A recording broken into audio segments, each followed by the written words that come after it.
called my attention because of the kind heart ng dalawang bata. At nakakatuwa naman na sa panahon ngayon, may mga ganito pang kabataan na dapat tularan din ng ibang kabataan. Nandito sa harapan natin, tinatawag ko si Gabriel Benz A. Jimenez.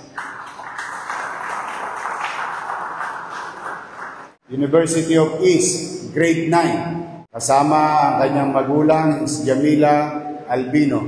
Nandito rin si Vince Sirik Macareg, Arellano High School, grade 7 student. Tabihan mo si Vice Mayor. Accompanied by Miss Samila Albino, magulang. Ito pong mga batang ito, okay na magpaliwanag. Paano nyo nakita yung gamit ng mama? Kumakain po kami sa isang kainan po sa tapsilugan po sa amin. Tapos nakita po namin yung cellphone po sa lamesa. Tapos po sinabi niya po sa akin na may cellphone po doon. Tapos ginawa ko po, tapos sinabol ko po siya. Tapos binalikan po kami. Tapos pinicturean po kami. Tapos pinost po kami. Bakit nyo naman naisip na isole? Pwede nyo nang kunin. Baka kailanganin ng may-ari. Ikaw, ba't mo naisip? Mas matanda ka. Pwede mo naman nang solohin yun. Hindi niya raw alam yung password.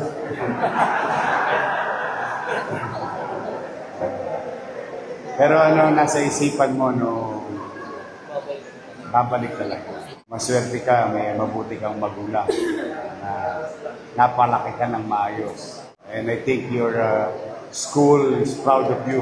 We're very proud of you. Sana mabasa ka ng ulan para dumami pa kayo. Ha? Ikaw din. Paano pagka online ang klase? Ano ginagamit yung dalawa? Cellphone. Di ba maliit? Mahirap. Ikaw, cellphone din. Ganon? Wala kang parang iPad. Wala kayo nun. Mahal. Cellphone na lang. Napapakinggan mo naman maigi. Sige. Ito. Bago kang Huawei. Ayan. Ikaw din. Ayan. Pang-eskwela nyo. Congratulations. I'm happy. Sana marami pang ganyang bata sa Maynila.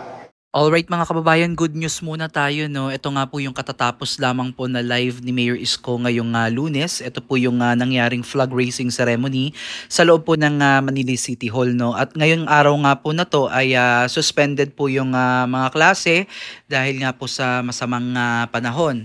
So nakakatuwa lang mga kababayan itong dalawang kabataan na to na estudyante ng lungsod ng Maynila na nagsaoli ng gamit no ng isang kababayan natin na nakaiwan ng cellphone sa isang kainan. Kung iisipin natin mga kababayan, bibihira na lamang po yung may mga taong may gininto ang puso no na talagang magsasaoli ng mga mahalagang gamit na hindi nila pag-aari. Kasi majority na nababalitaan natin mga kababayan ay hindi na po na ibabalik no.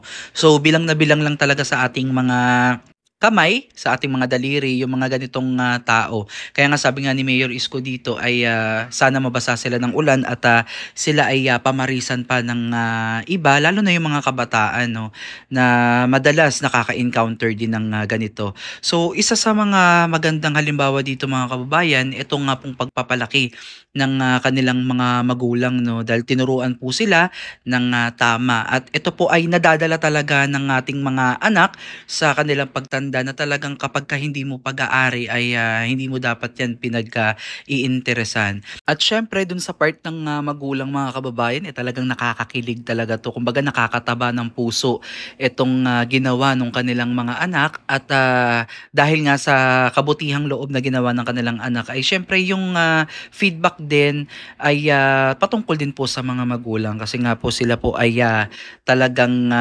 naging huwarang magulang sa kanilang mga anak. Alam niyo mga kababayan, may realization din tayo dito sa ating pinapanood. Hindi lang basta pagbibigay pugay ito sa dalawang estudyante na nagsaoli po ng cellphone ng ating isang kababayan na nawala no or nakaiwan ng kanyang gamit. Kundi isang realization na kapag ka hindi talaga iyo ay huwag mong angkinin o kamkamin. So gaya ng nangyayari ngayon mga kababayan sa ating bansa na talagang maingay at maugong itong usapin tungkol sa flood control no. At talagang masakit sa damdamin ng isang taxpayer na para kasi tayo ay ninanakawan no. Talagang literal na ninakawan po lalo na yung ating mga binabayad na buwis na dapat itong mga buwis na binabayad natin ay napupunta din at binabalik din po para sa atin, no, sa mga maayos na serbisyo kagaya po ng flood control na ngayon po, no, konting buhos lang ng ulan nagbabaha po dito sa lungsod ng Maynila at sa iba't ibang parte ng Pilipinas. So grabe, no, yung nangyayari ngayon sa ating lugar ngayon nga pong panahon ng bagyo, ng amihan, ng tag-ulan, hindi po talaga natin mapagkakaila na may problema po tayo pagdating sa flood control.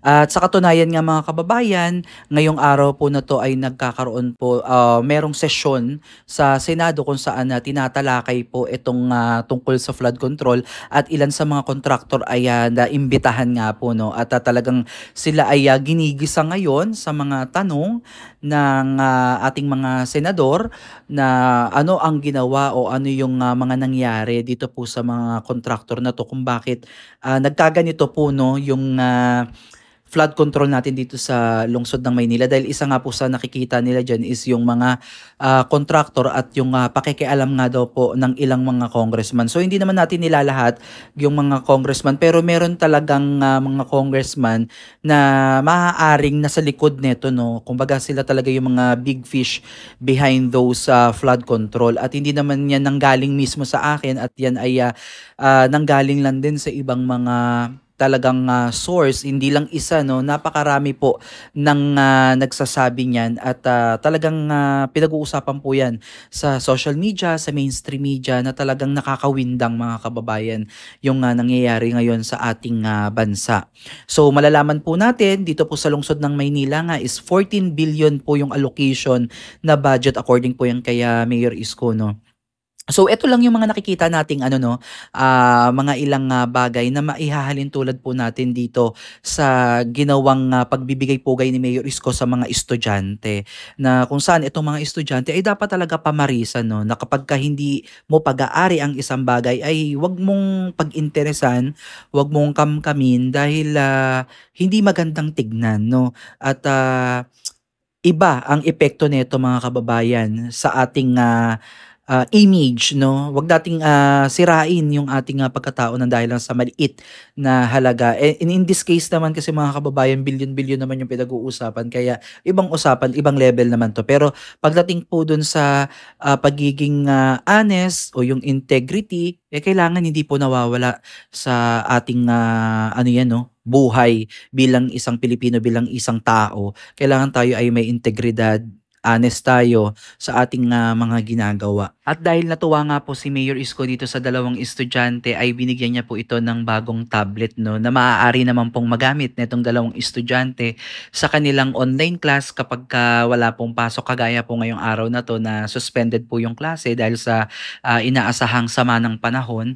So ito po ay magagamit po nila sa kanilang pag-aaral. Alright, so hanggang dito na lang muna yung ating reaction video and also realization video na din to, no, sa ating napanood nga dito nga po sa dalawang estudyanteng binigyang pugay ni Mayor Isko dahil sa kanilang ipinamalas na katapatan sa kapwa at pagsasauli nga po ng hindi nila gamit, no, at dapat nga ito ay tularan and also maging eye-opener po para po sa iba pa nating mga kababayan lalo na especially sa ating mga kabataan, no, na maaari talagang maka-encounter ng ganito kasi sila po yung madalas na nasa labas ng tahanan at nakikipag-socialize. Syempre kapag nasa school, lumalabas, kumakain, pumupunta sa kung saan, maaari po talaga nilang ma-encounter yung mga ganitong bagay. So ang maganda dito mga kababayan is maganda po yung pagpapalaki ng kanilang mga magulang at ito po ay dinadala ngayon ng kanilang mga anak kaya good job po din sa magulang, no, na